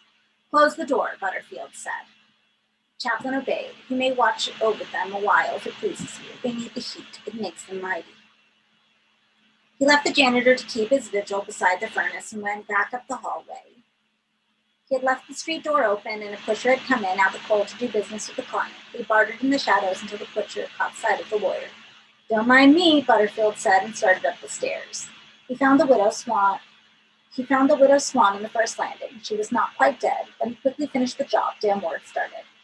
We're in trouble, said Valentin. I hear noises downstairs. Is there any other way out of here? Harry sat on the floor, leaning against the toppled cabinet, and tried not to think of Dorothea's face as the bullet found her, or of the creature he was now reduced to meeting. There's a fire escape, he said. It runs down the back of the building. Show me, said Valentin, attempting to haul him from his feet. Keep your hands off me. Valentin withdrew, bruised by the rebuff. I'm sorry, he said. Maybe I shouldn't hope for your acceptance, but I do. Harry said nothing, just got to his feet among the litter of reports and photographs. He'd had a dirty life, spying on adulterers for vengeful spouses, dredging gutters for lost children, keeping company with scum because it rose to the top and the rest just ground. Could Valentin's soul be much grimier? The fire escapes down the hall, he said. We can still get Swan out, Valentin said. Still give him a decent cremation. The demon's obsession with his master's dignity was chastening in its way. But you have to help me, Harry. I'll help you, he said, avoiding sight of the creature. Just don't expect love and affection. If it were possible to hear a smile, that's what he heard. We want this over and done with before dawn, the demon said.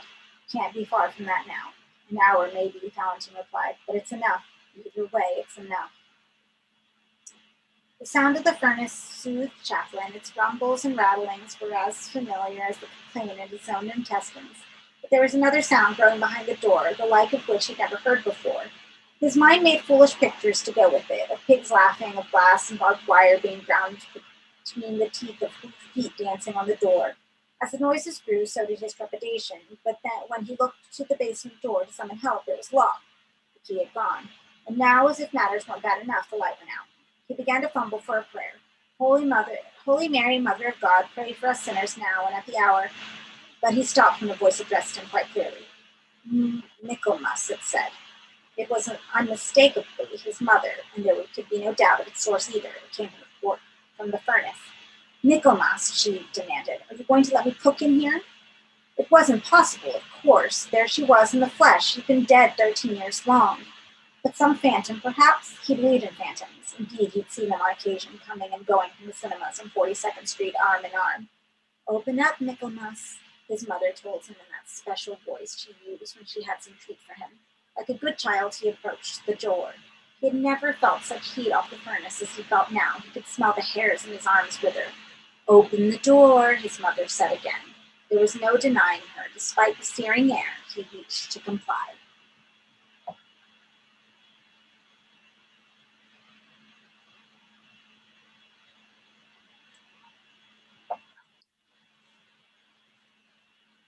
That fucking janitor, said Harry, giving the sealed fire escape door a vengeful kick. This door is supposed to be left unlocked at all times. He pulled at the chains that were wrapped around the handles. We'll have to take the stairs.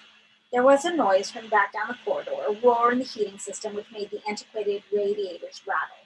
At that moment, down in the basement, Michaelmas Chaplin was obeying his mother and opening the furnace door. A scream climbed from below as his face was blasted off, and then the sound of the basement door being smashed open. Harry looked at Valentin, his repugnance momentarily forgotten. Shan't be taking the stairs, the demon said. Bellowings and chatterings and screechings were already on the rise. Whatever had found birth in the basement, it was precocious. We have to find something to break down the door, Valentin said. Anything. Harry tried to think his way through the adjacent offices, his mind's eye peeled for some tool that would make an impression on either the fire door or the substantial chains which kept it closed. But there was nothing useful, only typewriters and filing cabinets. Dick, man, said Valentin. He ransacked his memory. Some heavy-duty instrument was required. A crowbar, a hammer, an axe! There was an agent called Shapiro on the floor below who exclusively represented porno performers, one of whom had attempted to blow his balls off the month before.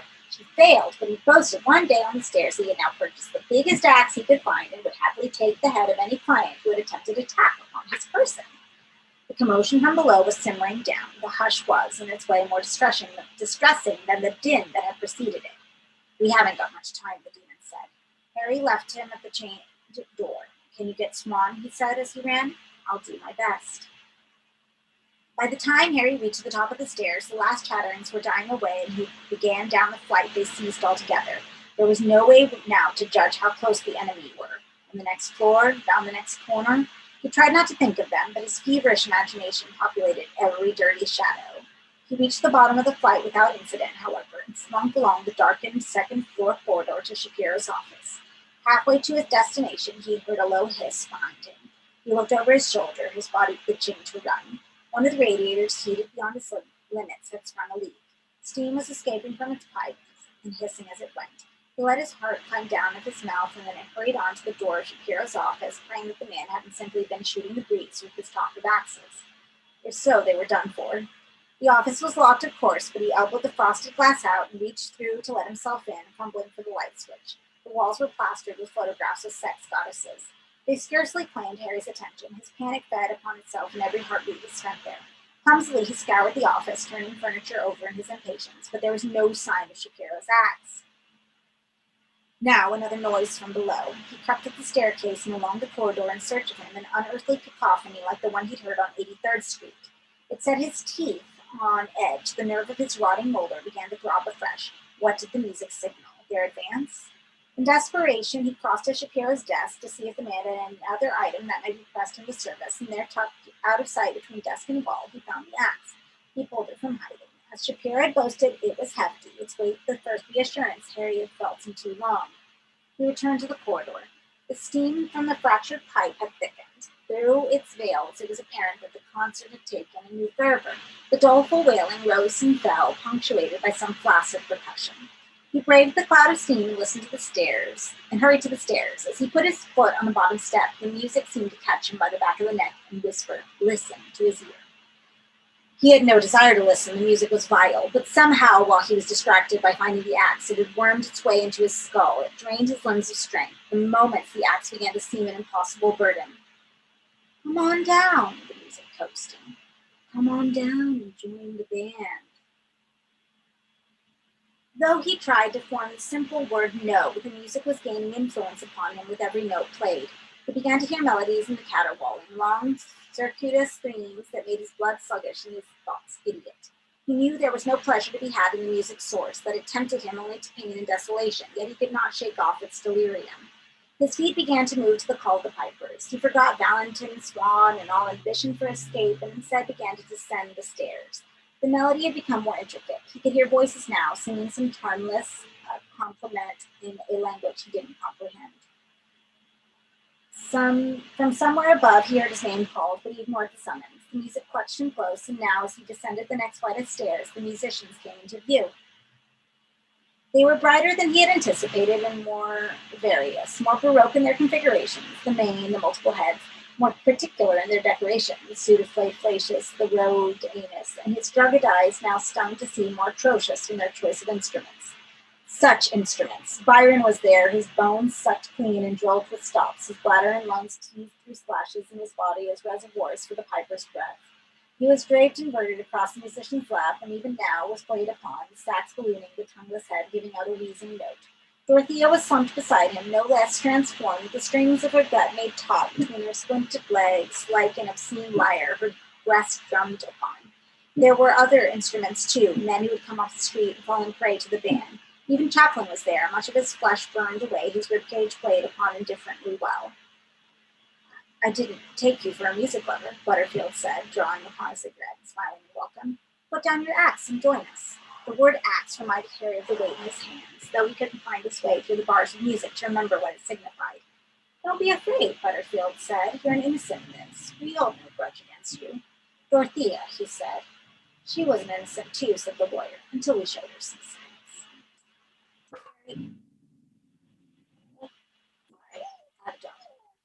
What is it, babe? Hey, yeah, it's okay. Okay, I'm almost done. Go from more pages left. What do you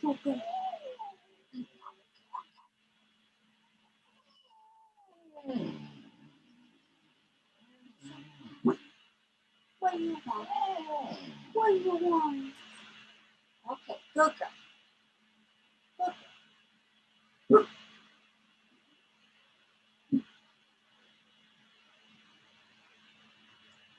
Harry looked at the woman's body, at the terrible changes that they had wrought upon her.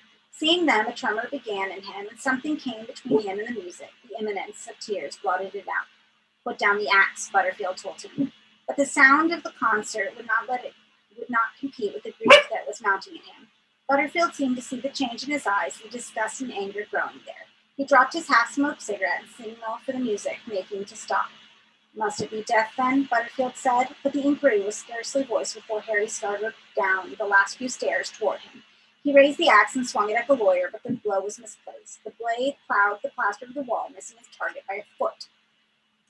At this eruption of violence, the musicians threw down their instruments and began to cross the lobby, trailing their coats and tails in blood and grease. Harry caught their advance from the corner of his eye. Behind the horde, still rooted in the shadows, was another form, larger than the largest of the mustard demons, from which there now came a thump that might have been that of a vast jackhammer. He tried to make sense of sound or sight, but could do neither. There was no time for curiosity. The demons were almost upon him. Butterfield glanced round to encourage their advance, and Harry, catching the moment, swung the axe a second time. The blow caught Butterfield's shoulder. The arm was instantly severed. The lawyer shrieked, blood sprayed the wall. There was no time for a third blow, however. The demons were reaching for him, smiles lethal. He turned on the stairs and began up them, taking the steps 2 or 3 or 4 at a time. Butterfield was still shrieking below. From the flight above, he heard Valentin calling his name. He had neither time nor breath to answer.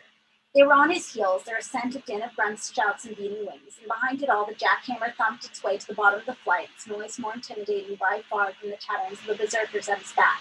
It was in his belly, that thump in his bowels, like death's heartbeat, steady and irrevocable. On the second landing, he heard a whirring sound behind him, and half turned to see a human-headed moth, the size of a vulture, climbing the air toward him. He met it with the axe blade and hacked it down. There was a cry of excitement from below as the body flapped down the stairs, its wings working like paddles.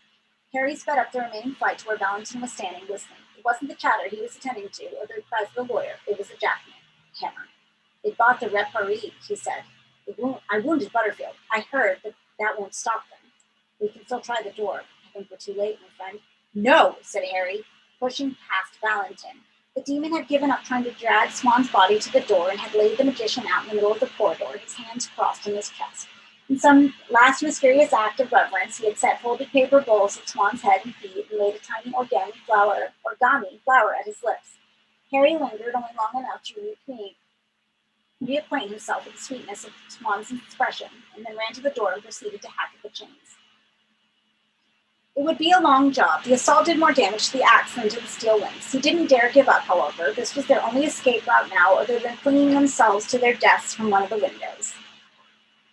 That he would do, he decided, if the worst came to worst, jump and die rather than be their plaything. His arms soon became numb with their repeated blows. It was a lost cause. The chain was unimpaired. His despair was further fueled by a cry from Valentin, a high sweeping call that he would not leave unanswered. He left the fire door and returned past the body of Swan to the head of the stairs. The demons had Valentin. They swarmed on him like wasps on a sugar stick, tearing him apart. For the briefest of moments, he struggled free of their rage, and Harry saw the mask of humanity in rags and the truth glistening bloodily beneath. He was as vile as those besetting him, but Harry went to his aid anyway, as much to wound the demons as to save their prey. The wielded axe did damage this way and that, sending Valentin's tormentors reeling back down the stairs, limbs locked, faces open. They did not all bleed. One sliced belly spilled eggs in thousands. One wounded head gave birth to tiny eels, which fled to the ceiling and hung there by their lips. In the melee, he lost sight of Valentin, forgot about him indeed, until he heard the jackhammer again and remembered the broken look on Valentin's face when he'd named the thing. He'd called it the reparee or something like that. And now as his memory shaped the word, it came into sight. It shared no trait with its fellows. It had neither wings nor mane nor vanity. It seemed scarcely even to be flesh, but forged, an engine that needed only malice to keep its wheels turning. At its appearance, the rest retreated, leaving Harry to the top of the stairs in a litter of spawn. Its progress was slow, its half-dozen limbs moving in oiled and elaborate configurations to pierce the walls of the staircase and so haul itself up. It brought to mind a man on crutches, throwing sticks ahead of him and levering its weight after, but there was nothing invalid in the thunder in its body, no pain in the white eye that burned in its sickle head. Harry thought he had known despair, but he had not. Only now did he taste its ash in his throat. There was only the window left for him, that and the welcoming ground. He backed away from the top of the stairs, forsaking the axe.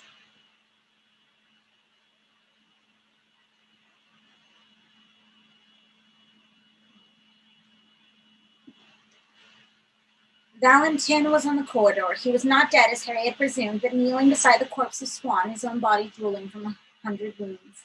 Now as he bent close to the magician, offering his apologies to his dead master, no doubt. But no, there was more to it than that. He had the cigarette lighter in his hand and was lighting a taper. Then, murmuring some prayer to himself as he went, he lowered the taper to the mouth of the magician.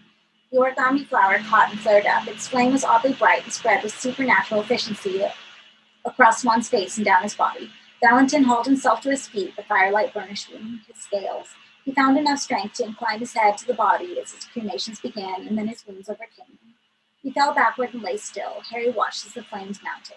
Clearly the body had been sprinkled with gasoline or something similar, for the fire raged up in moments, golden green. Suddenly something took hold of his leg. He looked down to see that a demon, with flesh like ripe raspberries, still had an appetite for him. Its tongue had coiled around Harry's shin, its claws reached for his groin. The assault made him forget the cremation or the reparee. He bent to tear the tongue with his bare hands, but its sickness confounded his attempts. He staggered back as the demon climbed his body, its limbs embracing him. The struggle took them to the ground, and they rolled away from the stairs along the other arm of the corridor. The struggle was far from uneven. Harry's repugnance was at least the match of the demon's ardor. His torso pressed to the ground. He suddenly remembered the reparee. Its advance reverberated in every board and wall. Now it came into sight at the top of the stairs and turned its head toward Swan's funeral pyre. Even from his distance, Harry could see that Valentin's last-ditch attempts to destroy his master's body had failed. The fire had scarcely begun to devour the magician. They would have him still. Eyes on the reparee, Harry had neglected his more intimate enemy and thrust a piece of flesh into his mouth. His throat filled up with pungent fluid. He felt himself choking. Opening his mouth, he bit down hard upon the organ, severing it. The demon did not cry out, but released sprays of scalding excrement from pores along its back, disengaged itself. Harry spat its muscle out as the demon crawled away. Then he looked back toward the fire. All other concerns were forgotten in the face of what he saw. Swan had stood up. He was burning from head to foot. His hair, his clothes, his skin, there was no part of him that was not alight. But he was standing, nevertheless, and raising his hands to his audience in welcome. The reparee had ceased its advance. It stood a yard or two from Swan, its limbs absolutely still, as if he were mesmerized by this astonishing trick. Harry saw another figure emerge from the head of the stairs. It was Butterfield. His stump was roughly tied off. A demon supported his lopsided body. "Put out the fire," demanded the lawyer of the reparee. "It's not so difficult." The creature did not move. "Go on," said Butterfield. "It's just a trick of his. He's dead, damn you. It's just conjuring." "No," said Harry. Butterfield looked his way. The lawyer had always been insipid. Now he was so pale his existence was surely in question. "What do you know?" he said. "It's not conjuring," said Harry. "It's magic." Swan seemed to hear the word. His eyelids fluttered open, and he slowly reached into his jacket and with a flourish produced a handkerchief. It too was on fire. It too was unconsumed. As he shook it out, tiny bright birds leaped from its folds on humming wings. The reparee was entranced by the sleight of hand. Its gaze followed the illusory birds as they rose and were dispersed, and in that moment the magician stepped forward and embraced the engine. It caught Swan's fire immediately, the flames spreading over its flailing limbs. Though it fought to work itself free of the magician's hold, Swan could not be denied. He clasped it closer than a long-lost brother and would not leave it be until the creature began to wither in heat. Once the decay began, it seemed the reparee was devoured in seconds, but it was difficult to be certain. The moment, as in the best performances, was held suspended. Did it last a minute, 2 minutes, 5? Harry would never know, nor did he care to analyze. Disbelief was for cowards, and doubt a fashion that would cripple the spine. He was content to watch, not knowing if Swan lived or died, if birds fire a portal, or if he himself, Grey Moore, was real or illusory. Finally, the referee was gone. Harry got to his feet. Swan was standing, but his farewell performance was clearly over. The defeat of the referee had divested the courage of the horde. They had fled, leaving Butterfield alone at the top of the stairs. "This won't be forgotten, or forgiven," he said to Harry. "There's no rest for you, ever. I am your enemy." "I hope so," said Harry. He looked back towards Swan, leaving Butterfield to his retreat. The magician had laid himself down again. His eyes were closed, his hands were placed on his chest. It was as if he had never moved, but now the fire was showing its true teeth. Swan's flesh began to bubble, his clothes peel off in smuts and smoke. It took a long while to do the job, but eventually the fire reduced the man to ash. By that time it was after dawn, but today was Sunday, and Harry knew there would be no visitors to interrupt his labors. He would have time to gather up the remains, to pound the bone shards and put them with the ashes into a duffel bag. And he would go out and find himself a bridge or a dock and put Swan into the river. There was precious little of the magician left once the fire had done its work, and nothing that vaguely resembled a man. Things came and went away. That was kind of magic. And in between, pursuits and conjurings, horrors, guises, the occasional joy. That there was room for joy. Ah, that was magic too. That was the last illusion. Whew. It's been a really long time since I read that one. I read that one when I read Cabal 3 years ago.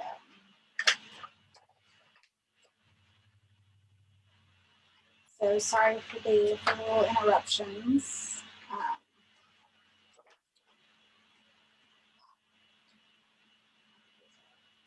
She's cute, though. She's sweet when she wants to be. So that was the last illusion. Next week we are going to do the final story. I gotta get back to and then we're going to take a break, so there will be no new Barkers and Briefs on May 19th. And after that, we're going to read Cabal. I'll read from here, the entirety of Cabal. I'm still deciding on how to break it up. So if anyone wants to give me tips or discuss how to break it up, because we've got parts 1 through 5. And then each of those parts is also broken into their own little subsections. And then after that, we're going to go to Aces of Horror. So thank you for reading with me. I'm still really shocked that we got to the end of all of the Books of Blood. That's super, super cool. Yay, go team! So next week, we will be here with Jerusalem on Jerusalem Street, and we will take a break. Thank you so much for reading with me. Bye.